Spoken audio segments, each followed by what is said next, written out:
ये 23 या 21 लोग कैसे दक्षता प्रभावित कर सकते हैं, कोई एक सिंगल उदाहरण भी किसी प्रदेश और देश में नहीं है। तो इसका आशय हमारे कहने का ये है कि सही तरीके से चीज़ों को रिप्रेजेंट नहीं किया जा रहा है, गलत परिप्रेक्ष्य में निर्णय आ रहे हैं। और क्योंकि इसलिए ये निर्णय आ रहे हैं कि जो निर्णय देने वाले लोग हैं वो उसी विचारधारा के मानस पुत्र हैं, सीधा सीधा ये इसको समझना होगा। दूसरी चीज, सुप्रीम कोर्ट के निर्णय, एक और शरारत जो हो रही है, मैं चूंकि वैचारिक लेवल पे बात हो इसलिए उसी पर केंद्रित करना चाहता हूं कि बार बार गवई साहब ने भी आरएसएस और उसकी ताकतें डॉक्टर अंबेडकर को मिसकोट कर रही हैं। इस चीज को समझना होगा। 3, 4, 5 जगहों पर गवई साहब ने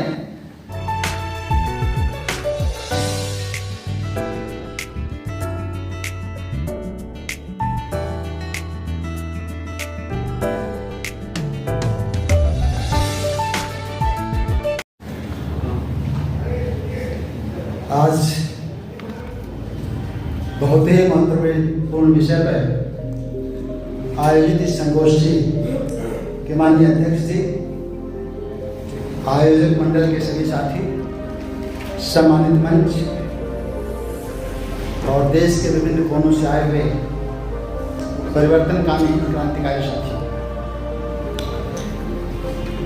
निश्चित रूप से 1 अगस्त 2024 के बाद समाज में एक उद्वेलन सा पैदा हुआ। इस विषय को जो सुप्रीम कोर्ट ने निर्णय दिया था उसके साथ डॉक्टर अम्बेडकर का भी नाम जोड़ दिया गया है। तो हमें ये समझना होगा कि डॉक्टर अम्बेडकर की इन चीज़ों के प्रति क्या सोच थी और माननीय न्यायालय और सरकारें जो कर रही हैं उसके पीछे क्या सोच है। निश्चित रूप से पहली बात तो ये सोचना है कि ये जो SC/ST का विभाजन किया गया है, जैसा कि हमारे एक साथी ने सही प्रश्न खड़ा किया, कितना आवश्यक था या इसके पीछे कोई नियत या कोई साजिश है। पूरे जुडिशियरी सिस्टम का विश्लेषण करें। उदाहरण के रूप में चंद्रचूड़ साहब का उदाहरण लेना, नाम लेने में कोई दिक्कत तो नहीं है। तो वो साक्ष्यों के आधार पर, चीज़ों के आधार पर फैसले नहीं लेते, बल्कि परसेप्शन के आधार पर आजकल या कहीं ना कहीं से गाइडेड निर्णय आ रहे हैं। इसमें कोई दो राय नहीं है। और हम जिस रूप में इस निर्णय को देखते हैं कि संविधान लागू होने के बाद और उसमें एक विशेष प्रोविजन आरक्षण के रूप में करने के बाद जो कुछ थोड़ी बहुत दलित समाज की प्रगति हुई थी, चेहरों पे चमक आई थी, और उससे महत्वपूर्ण जिसके लिए मैं ये बात कह रहा हूं कि सामाजिक राजनीतिक एकता की चेतना पैदा हुई थी, उस चेतना को धूमिल करने और तोड़ने का ये प्रयास है, ये निर्णय। इस रूप में हमें इस निर्णय को देखना होगा। पूरी जुडिशरी को देखें और पूरी सरकार की मंशा को देखें तो ये बात बहुत स्पष्ट हो जाएगी कि यह केवल कुछ जातियों को आरक्षण का लाभ पहुंचाने का की मंशा नहीं है, सदिच्छा दिख रही है। पहले तो मैं एक बात तो कहता हूँ, ये आधार पत्र जो तैयार किया गया है आयोजक मंडल के द्वारा, उसका शब्दशः और उसकी सोच और उसकी रणनीति का समर्थन करते हुए मैं आगे बढ़ना चाहता हूँ। बहुत खराब एग्जाम्पल लेकर के कहें कि इस वर्गीकरण से उतना ही फायदा इस समाज को होगा और जो दुखी समाज है जितना कि 5 किलो अनाज से हो रहा है। सब जानते हैं, हम सब जानते हैं कि 5 किलो अनाज की अवधारणा से न हमारे शिक्षा के सवाल हल होने हैं, न जमीनों का सवाल हल होना है, न कोई बहुत बड़ा क्रांतिकारी परिवर्तन जीवन में आना है, और न संविधान की मंशा और बाबा साहब की मंशा कि इस देश के नागरिकों को सामाजिक, आर्थिक, राजनीतिक न्याय सुनिश्चित कराया जाए, गरिमामय जीवन सुनिश्चित कराया जाए, ऐसा कुछ उससे नहीं होना है। 5 किलो अनाज की अवधारणा से ठीक इसी के पैरेलल इस निर्णय से भी ऐसा जिसको वो देने की मंशा व्यक्त कर रहे हैं, जिनको अंडर प्रिविलेज्ड शेड्यूल कास्ट की जातियां मानी जा रही है, उनका ऐसा कोई लाभ नहीं होने जा रहा है। लेकिन जब हम ये बात कहते हैं तो लगता है कि एक खास कुछ जातियों के विरोध में हम बात कह रहे हैं। इस चीज़ को असली चुनौती हमारी ये है कि इसको कैसे हम पूरे परिप्रेक्ष्य में देखने की कोशिश कर सकें।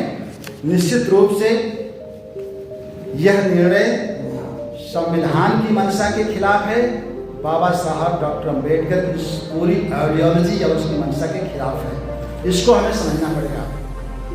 इस निर्णय से आरएसएस और बीजेपी की ताकतों को यह फायदा मिला है कि इन 75 सालों में जो पूंजीवादी और ब्राह्मणवाद का गठजोड़ है, अम्बेडकरवादी और सामाजिक न्याय की ताकतों की जो तोप का मुहाना उनकी ओर था, उसको घुमाने में आरएसएस सफल हो गई है। इस निर्णय का एक दूसरा रूप है, और वो एससी वर्सेस यानी एससी वर्सेस मनुवाद की जो लड़ाई लड़ रहे थे, या डॉक्टर अम्बेडकर की विचारधारा वर्सेस मनुवाद की विचारधारा के खिलाफ जो लड़ाई शुरू हुई थी और काफ़ी आगे बढ़ रही थी, उसके रुख को मोड़ने में ये निर्णय मदद कर रहा है।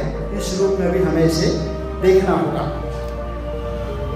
साथियों, बहुत चूंकि समय नहीं हम लेंगे, तो मैं एक सोशल वर्कर के रूप में काम कर रहा हूँ रिटायरमेंट के बाद, और हम लोग लगातार सबसे बात करते हुए संविधान के प्रति जागरूकता और जमीनों के सवाल को, निजीकरण के सवाल को लगातार उठा रहे हैं।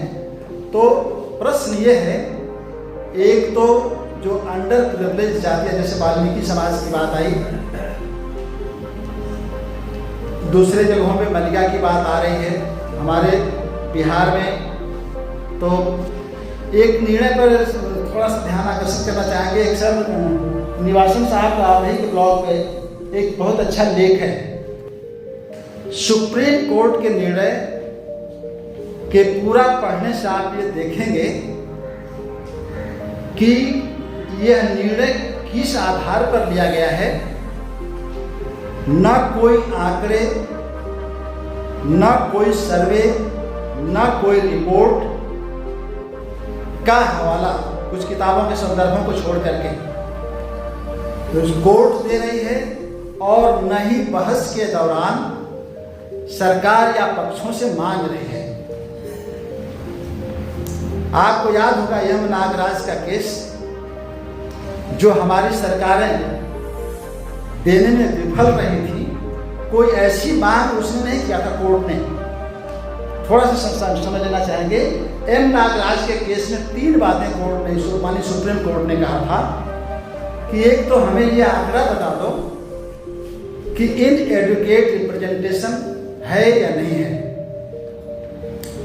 मैं एक अधिकारी के रूप में, इसमें बहुत सारे अधिकारी बैठे हुए प्रशासन का हिस्सा रहे होंगे, सर खुद रहे हैं, जानते हैं, हम लोगों ने फेस किया है कि अगर कोई सरकार या सरकारी एजेंसी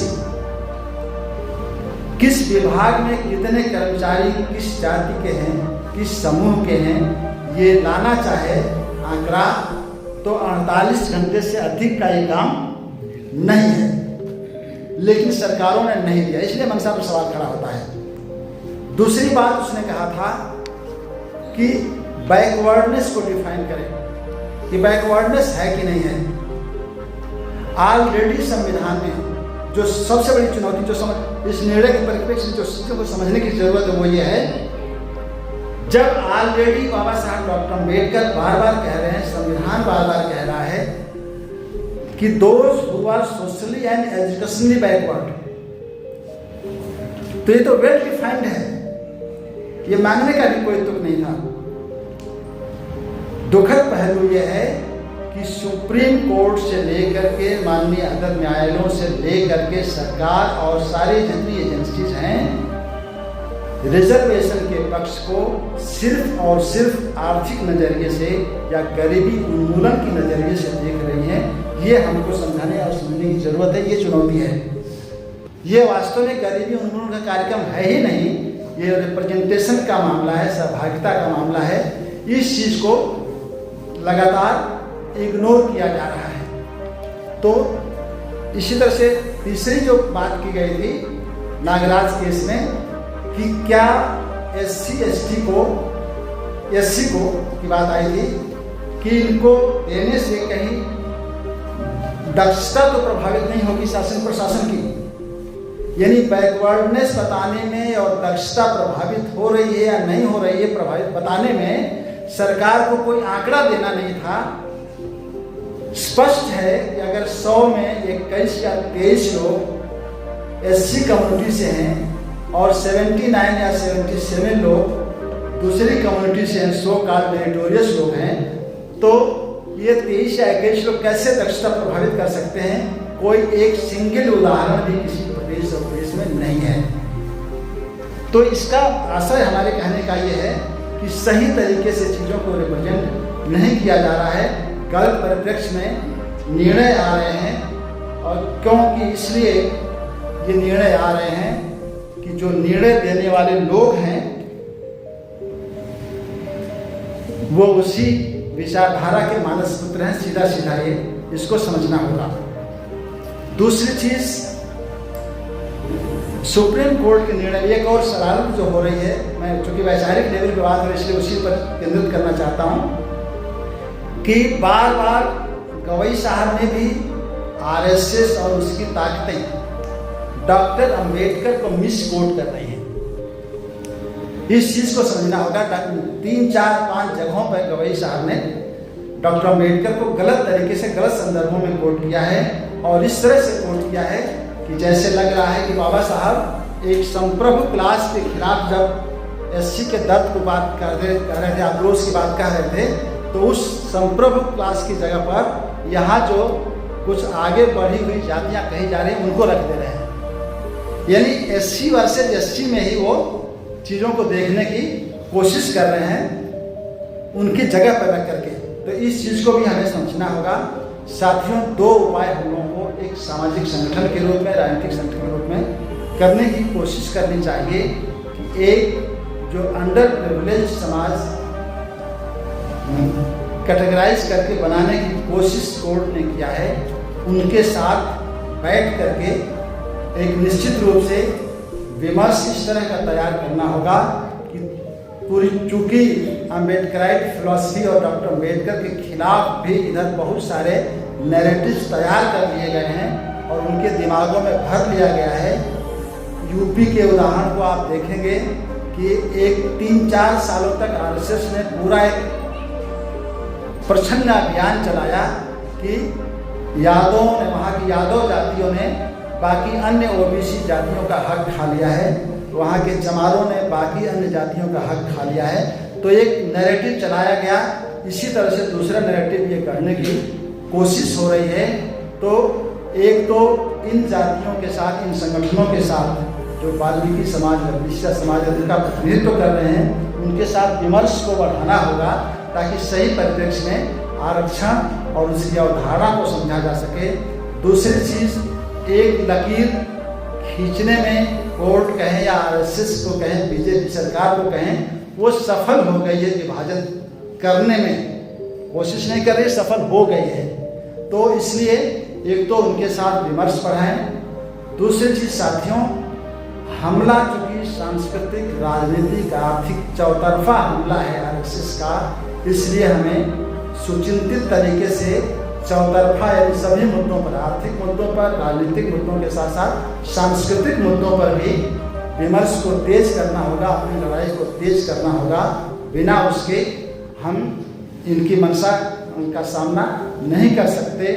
चूँकि एक लकीर खींच दी है तो मिटाने के बजाय हमें जो आरक्षण के दायरे में सिमट करके दलित मूवमेंट रह गया है उससे बाहर निकाल करके जमीनों का सवाल अभी हमारे साथी ने बड़े अच्छी ढंग से कहा है। एक सवाल हम लोग लगातार उठा रहे हैं कि तेलंगाना की सरकार अगर ज़मीनें दे सकती है, खरीद के दे सकती है या फैसिलिटेट कर सकती है, तो अन्य सरकारें क्यों नहीं कर सकती। ज़मीनों को आंकड़ा पेश करने का, चूँकि IPF ने खुद बहुत अच्छे से आंकड़ा पेश किया है, तो वो हम कहने की ज़रूरत नहीं समझते। ज़मीनों का आसमान वितरण है। आर्टिकल 38, 39 जो इंडियन कॉन्स्टिट्यूशन का है, उसका लगातार उल्लंघन हो रहा है। धन का संकेंद्रण लगातार बढ़ रहा है। तो हमें आरक्षण से अलग हट करके या इसके समानांतर जमीन के मुद्दे को, स्वास्थ्य, शिक्षा और रोजगार को मौलिक अधिकारों में शामिल करने की लड़ाई को हमें तेज करना होगा। जाति जनगणना की लड़ाई को तेज करना होगा। जाति जनगणना से लगातार भाग रही है सरकार, कोर्ट भी नहीं कह रही है। देखिए, जरूरत महसूस कर रही है। कोर्ट इस क्लासिफिकेशन को लागू करने के लिए इस बात को कह रही है कि एम्पिरिकल डाटा की ज़रूरत होगी, लेकिन डाटा कैसे आएगा इस पर बात नहीं कर रही है। तो जाति जनगणना के मुद्दे पर, जमीन के मुद्दे पर, यूनिफॉर्म एजुकेशन के मुद्दे पर हमको अपनी लड़ाई को तेज करना होगा। इस तरह का एक समूह कम से कम तैयार कर लेना होगा कि राजनीतिक पार्टियों पर दबाव डाल सकें, उनके एजेंडे और मैनिफेस्टो को प्रभावित कर सकें। और फौरी तरीका तो तुरंत ये होना चाहिए कि इस अभियान को जिलों में हम मुख्यालयों पर इस बात को ले जाएं, और दूसरी तरफ जो हमारे सांसद हैं उन पर इतना दबाव बना सकें कि पार्लियामेंट में इसकी एक बार कम से कम चर्चा हो जाए, ताकि पक्ष विपक्ष सामने आ जाए, सरकार और विपक्ष राजनीतिक दलों की मंशा भी साफ हो जाए। बहुत बहुत धन्यवाद। जय भीम, जय भारत।